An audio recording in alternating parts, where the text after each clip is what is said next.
And he tells this story about this rich farmer who has this barn that's big, and he farms the land, and it's got this great crop. And as he's telling this story, he's not saying that being rich is wrong. He's not saying that having a barn is wrong. But what he's going to point out is the heart of the issue.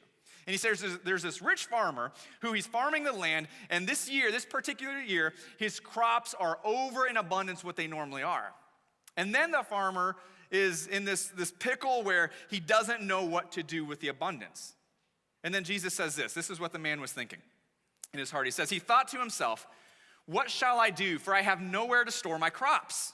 And he said, I will do this. I will tear down my barns and build larger ones.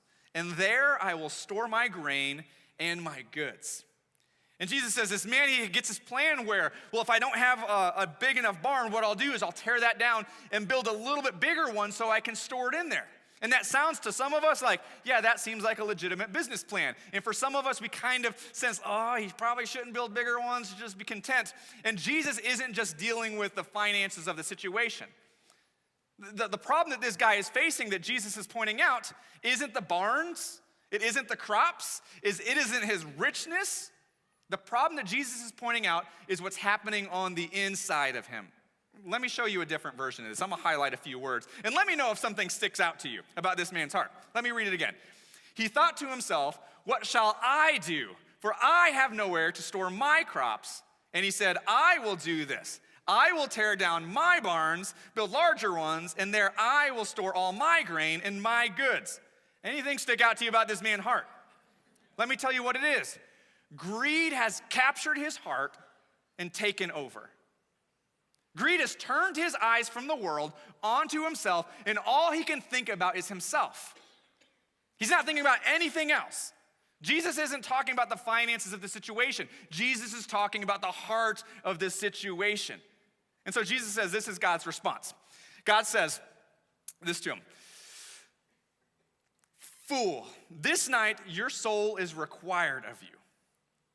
And the things you have prepared, whose will they be?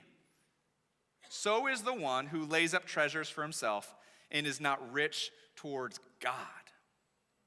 Jesus' point in this is we serve a God of love. And a God of love will not put up with apathy. A God of love will not put up with someone who doesn't even think about other people. And Jesus says that was the problem of greed. Greed set a trap for this man that made him only think about himself and not about the needs around him. Because I guarantee you there were needs around him.